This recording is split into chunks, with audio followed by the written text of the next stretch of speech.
అందరికీ నమస్కారం. వివాహ శుభకార్యముల ప్రకటనలు మరియు పుట్టినరోజు నామకరణ మహోత్సవ ప్రకటనలు చేయబడును. అదేవిధంగా ఉద్యోగ వ్యాపార రాజకీయ ప్రకటనలు చేయబడును. ప్రకటనలు కావలసిన వారు మన మన్యం 2021@gmail.com ఈమెయిల్ ద్వారా మమ్మల్ని సంప్రదించగలరు.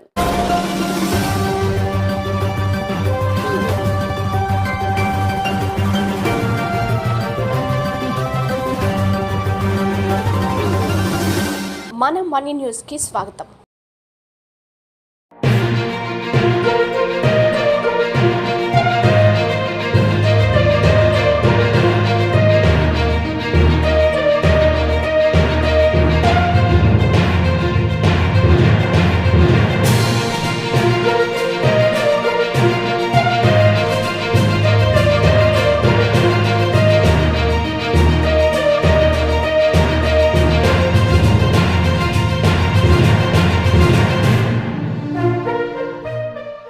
అందరికీ నమస్కారం. ముందుగా వార్తలకు స్వాగతం. పాడేరు నియోజకవర్గం ఇండియన్ ప్రజాబంధు పార్టీ అభ్యర్థిగా కింటుకూరి జోసెఫ్ బాకా గుర్తుపై ఓటు వేసి పాడేరు నియోజకవర్గ ప్రజలు అత్యధిక మెజార్టీతో గెలిపించారని శుక్రవారం ఆయన విజ్ఞప్తి చేశారు. ఈ సందర్భంగా ఆయన మాట్లాడుతూ, నేను గెలిస్తే జీవో నెంబర్ 3 గిరిజన ప్రాంతంలో ప్రత్యేక డిఎస్సి, తాగునీరు సాగునీరు 1/70 చట్టం అమలు, గిరిజన ప్రాంతంలో 100% ఉద్యోగాలు గిరిజనులకు ఇవ్వాలని చట్టసభల్లో పోరాడతారని ఆయన పేర్కొన్నారు. ఆదివాసీ ప్రాంతంలో నిరుద్యోగాలు వేలాది మందిలో ఉన్నారని, వాళ్ళ ఉద్యోగ కల్పనకు పరిశ్రమలు, వ్యక్తిగత జీవన ఉపాధి, ప్రత్యేక డిఎస్సి కొరకు ఎంతవరకు అయినా వెళ్ళడానికి సిద్ధంగా ఉన్నానని ఆయన అన్నారు. అలాగే కొత్తగా ఏర్పడిన అల్లూరు సీతారామరాజు జిల్లాను ప్రత్యేక జిల్లా కేంద్రంగా అభివృద్ధి మార్గంలో సంక్షేమం అభివృద్ధి 2 కళ్ళలాంటివని, కావున పాడేరు కేంద్రాన్ని అభివృద్ధి పథకంలో ముందంజలో తీర్చిదిద్దుతానని ఆయన వెల్లడించారు.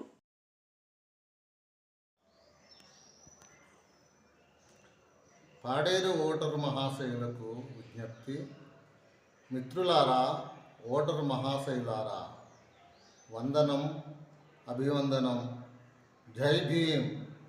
నా పేరు జోసెఫ్ కింటుకూరి, ఇండియా ప్రజాబంధు పార్టీ.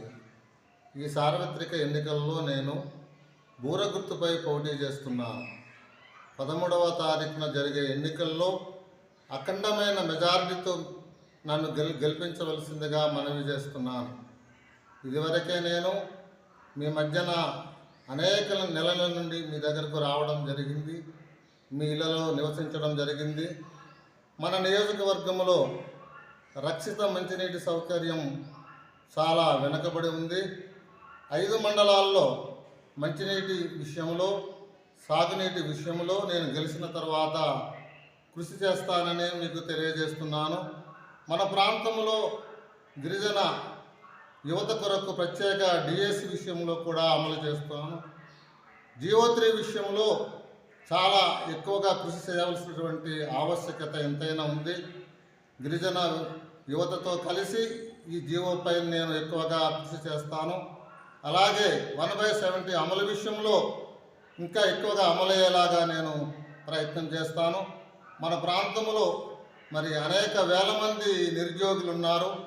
మరి వారి విషయము పరిశ్రమలు పెట్టి ఉద్యోగాల కల్పనపై నేను కృషి చేస్తానని తెలియజేస్తున్నాను. సెల్ఫ్ ఎంప్లాయ్మెంట్ చాలా అవసరం.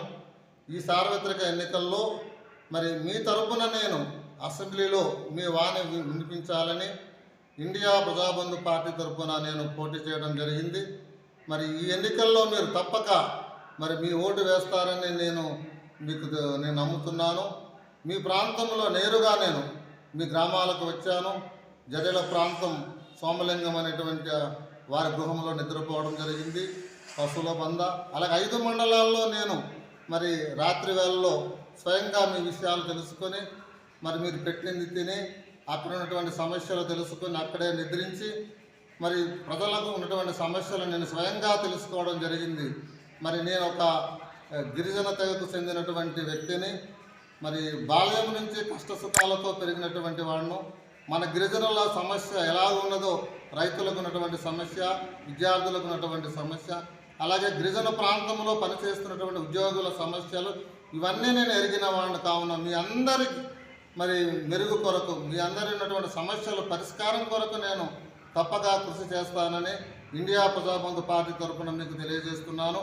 ఈ పార్టీ నేషనల్ అధ్యక్షులు అద్దంకి రంజిత్ ఓపిరి గారు, రాష్ట్ర అధ్యక్షులు రఘునాథ్ రెడ్డి గారు, మరి మీరందరూ దయతో మరి అంబేద్కరిస్టులు, ఈ ప్రాంతంలో ఉన్నటువంటి గిరిజన వాసులందరూ నాకు ఓటు వేసి అఖండ మెజారిటీతో గెలిపిస్తారని మీ అందరికీ విజ్ఞప్తి చేస్తున్నాను.